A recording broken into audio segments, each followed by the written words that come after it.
Hello guys, welcome to my channel. Welcome to finance वाला। My name is Sopan और आज हम देखने वाले हैं कि 13 तारीख के लिए किस प्रकार रुझान बन रहा है Nifty, bank Nifty and stock specific.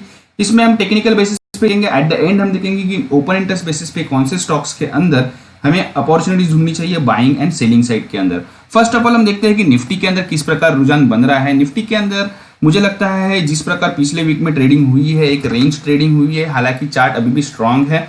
Price action के बेसिस पे बहुत सारे इंडिकेशंस आते हैं, लेकिन वो उसको वापस bank Nifty and bank Nifty उसको फॉल्स क्रिएट कर देता है, फॉल्स ट्रेड उसके सामने क्रिएट कर देता है। सो अगेन यहाँ पे चार्ट अभी भी स्ट्रांग है निफ्टी के अंदर। मुझे लगता है 850 के ऊपर बाइंग करनी चाहिए, 650 के नीचे शॉर्टिंग अपॉर्चुनिटीज ढूंढनी चाहिए। 650 के नीचे जैसे ही ये ब्रेक होगा ये लेवल, मुझे लगता है 100 पॉइंट्स का डाउन साइड तुरंत आ सकता है। एंड बैंक निफ्टी में अपर साइड में अगर 10,850 की लेवल ब्रेक होगी तो 11,000 तक के लेवल्स इसके अंदर ओपन हो रहे हैं, लेकिन इसके लिए ये थोड़ा टाइम लेगा।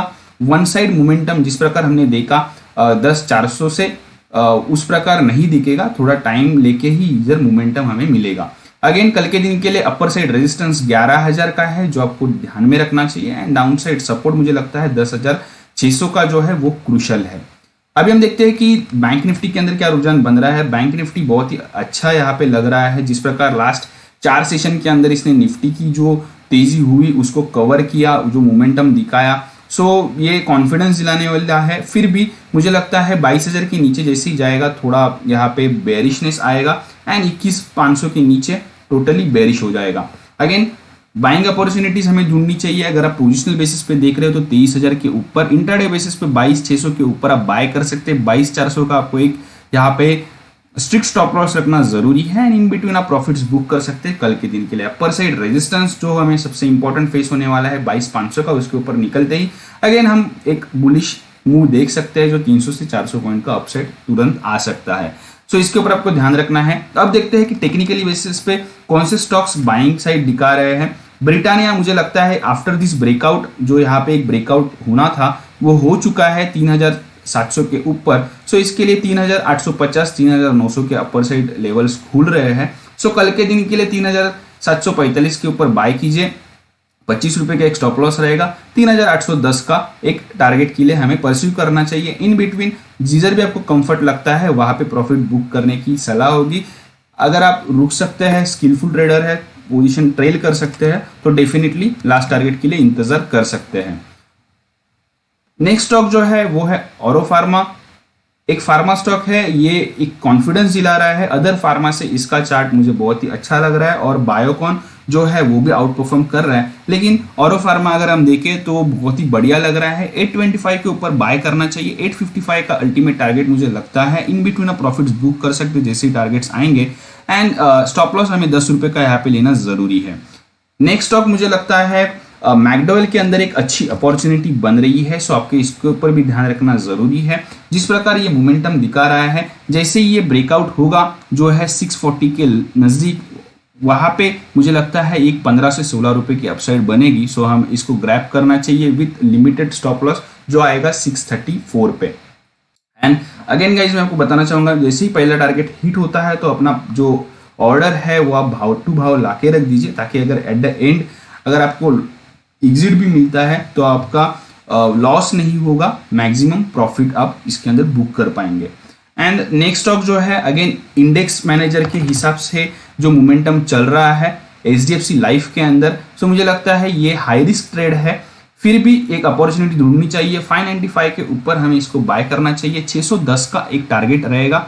इन बिटवीन प्रॉफिट्स बुक करने की सलाह होगी। एंड एक स्ट्रिक्ट स्टॉप लॉस जो लेस देन 1% का मैं रखना चाहता हूँ। सिर्फ मैं इसके लिए इसमें बाइंग ले रहा हूँ ताकि ये जो मोमेंटम है ये अगर कंटिन्यू रहता है तो ये 620 तक जा सकता है।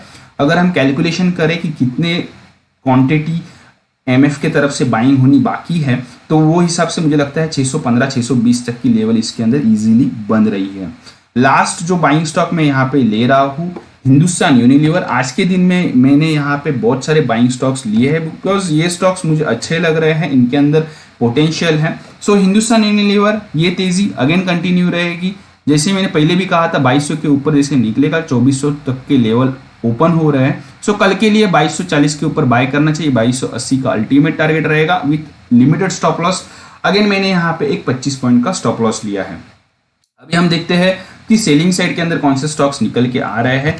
बाटा इंडिया मुझे यहाँ पे वीक लग रहा है, बाटा के अंदर की जो वीकनेस है ये कंटिन्यू रह सकती है एंड ये फर्दर जा सकता है 1100 लेवल तक नीचे। सो मुझे लगता है कल के दिन में हमें इसको शॉर्ट करना चाहिए, 1265 के नज़दीक शॉर्ट कर देना चाहिए। 1280 का एक स्टॉप लॉस, 1240 का मैंने यहाँ पे अल्टीमेट टारगेट लिया है। एडीएक्स के हिसाब से भी ये वीक है, चार्ट पैटर्न के हिसाब से भी ये बहुत ही वीक है एंड ये वीकनेस डेफिनेटली कंटिन्यू रहेगी। सो आप इसके ऊपर ध्यान रख सकते हैं। अगला जो स्टॉक मैंने यहाँ पे लिया है सेलिंग साइड में, अल्ट्राटेक सीमेंट। एक्चुअली हमने इसको 9 तारीख को भी कवर किया था बट उसमें ये एग्जीक्यूट नहीं हुआ, स्टॉप लॉस हमारा हिट हुआ एंट्री होने के बाद। बट मुझे लगता है आफ्टर दिस क्लोजिंग जो लास्ट 10 तारीख को जो क्लोजिंग आई उसके बाद इसका चार्ट बहुत ही वीक हो चुका है एंड इसमें हमें वीकनेस ढूंढनी चाहिए। अगर 3780 के लेवल नीचे की तरफ ब्रेक करता है 3730 तक ये नीचे इजीली ड्रैग हो सकता है। अगेन मैंने इसके अंदर भी स्टॉप लॉस जो है लेस देन 1% का लिया है। अभी हम देखते हैं कि कौन से स्टॉक स्ट्रांग है। स्ट्रांग स्टॉक्स के सूची में मुझे पहला स्टॉक निकल के आ रहा है टीसीएस। इसके अंदर भी एक अच्छा खासा मोमेंटम गेन है बट थोड़ा सा ये वीक हुआ है। बट इस वीकनेस के बेसिस पे मैं डेफिनेटली आपको कह सकता हूँ कि आपको फ्रेश मंदी नहीं करनी है, थोड़ा इंतजार करना है। ये आपको थोड़ा इंतजार करवा के अच्छा खासा पैसा देता है। जैसे ही ये 7th EMA के नज़दीक आता है एंड उधर से अगर बाउंस करता है तो हमने देखा है बहुत ही बढ़िया वहां से एक रैली मिलती है जो लगभग रहती है 5 से 6% की। सो इसके ऊपर ध्यान रखना चाहिए ऑन द लॉन्ग साइड के लिए। Then most of the FMCG sector वाले स्टॉक्स जो है वो भी स्ट्रांग है। अगर मैं स्पेशली कहूँ तो टाटा कंज्यूमर के बारे में बहुत ज़्यादा बातें चल रही है एंड ये स्टॉक टेक्निकली भी बहुत ही अच्छा लग रहा है। इस यहाँ पे जो ये सिचुएशन क्रिएट हुई है उस बेसिस से मैं कोई भी डिसीजन लेना नहीं चाहूँगा। एक यहाँ पे स्टॉप लॉस निकल के आ रहा है 415 420 के नज़दीक, सो वो हिसाब से आप पोजीशन कैरी कर सकते हैं। इसके अंदर की जो तेजी है वो भी कंटिन्यू रहेगी। अगेन अगर आपको चाहिए तो 420 के नज़दीक आप वापस थोड़ा अक्यूमुलेट कर सकते हैं। अल्टीमेट स्टॉप लॉस आ रहा है 400 का निकल के। यहाँ पे मैं बताना चाहूँगा most of the pharma sectors के स्टॉक्स जो है वो अच्छे लग रहे हैं। उसमें से मैंने यहाँ पे सन फार्मा का चार्ट देखा तो मुझे ये भी बढ़िया लगा। इसके अंदर की भी तेजी कंटिन्यू रह सकती है एंड इसके अंदर एक फ्रेश तेजी बनेगी जैसे ये 500 लेवल अपर साइड में ब्रेक करेगा। 505 की लेवल उसके लिए रेजिस्टेंस है, जैसे ये 505 510 की लेवल ब्रेक करता है तो एक अच्छी खासी यहाँ पे एक मोमेंटम पॉजिटिव साइड में बन सकता है। अभी वीक साइड वाले स्टॉक्स अगर देखें तो most of the auto ancillaries जो है वो वीक हो रहे हैं एंड उसके अंदर की जो वीकनेस है प्रोबेबली आने वाले हफ्ते में थोड़ी रह सकती है। अगर हम अमर राजा देखें तो अमर राजा के अंदर भी एक ब्रेकडाउन आने के लिए रेडी है बट अमर राजा को स्पेशली मैं देख चुका हूँ एंड इस स्टॉक को मैं बहुत ही अच्छे तरह से जानता हूँ, ये यहाँ से बाउंस करेगा, इसीलिए मैंने कल के सेशन में कोई शॉर्ट अपॉर्चुनिटी इसके अंदर नहीं ली है। Most of the PSU banks weak हो चुके हैं। देन एनर्जी सेक्टर में भी गवर्नमेंट के जो PSU कंपनीज है वो भी वीक हो चुके हैं। सो ये जो है यहाँ पे एक प्रेशर रहेगा। फाइनेंशियल्स के अंदर जो नॉन बैंकिंग स्टॉक्स है या जो लोन नहीं प्रोवाइड करते उनके भी अंदर थोड़ा सा वीकनेस दिख रहा है। सो आप वहां पे भी ध्यान दे सकते हैं। अभी हम देखते हैं कि ओपन इंटरेस्ट के बेसिस पे कौन से स्टॉक्स अच्छे लग रहे हैं जिसमें ओपन इंटरेस्ट बड़ा है साथ ही साथ प्राइस बड़ा है। वैसा है इक्विटास का ओपन इंटरेस्ट 23% बढ़ा है एंड स्टॉक का प्राइस जो है वो 2% बढ़ा है। अगेन मेरा भी इसके अंदर बाइंग कॉल है, मैंने भी इसके अंदर बाइंग कॉल दिया है। अगर ये 57 के ऊपर की क्लोजिंग लाता है जैसे कि इसने ऑलरेडी लाई है और मुझे लगता है ये 67 तक अपर साइड आपको इस हफ्ते में दिखनी चाहिए। सो आप इसके ऊपर डेफिनेटली ध्यान रखिए। मेरे तरफ से इसके लिए बाइंग अपॉर्चुनिटी है। अगेन आप एक बार कंसर्न करके आप डेफिनेटली इसके अंदर बाइंग अपॉर्चुनिटी ढूंढ सकते हैं। दूसरा जो स्टॉक है जो मुझे लगता है ओपन इंटरेस्ट के दम पे आउट परफॉर्म करना चाहिए वो है गोदरेज प्रॉपर्टीज। इसके अंदर भी ओपन इंटरेस्ट 13% से बढ़ा है, स्टॉक का भाव बढ़ा है 1.5% से। सो ये अगर हम देखें तो 7 EMA का बहुत ही अच्छा सपोर्ट लेता है एंड अच्छा मोमेंटम इसके अंदर दिख रहा है। अभी हम देखते हैं कि ओपन इंटरेस्ट जिसमें बढ़ा है एंड प्राइस कम हुई है ऐसे स्टॉक्स। मैं आपको स्पेशली एक स्टॉक बताना चाहूंगा जो लास्ट सेशन का ड्रैगर था एंड इसको हमने शॉर्ट सेलिंग में लिया था MGL को।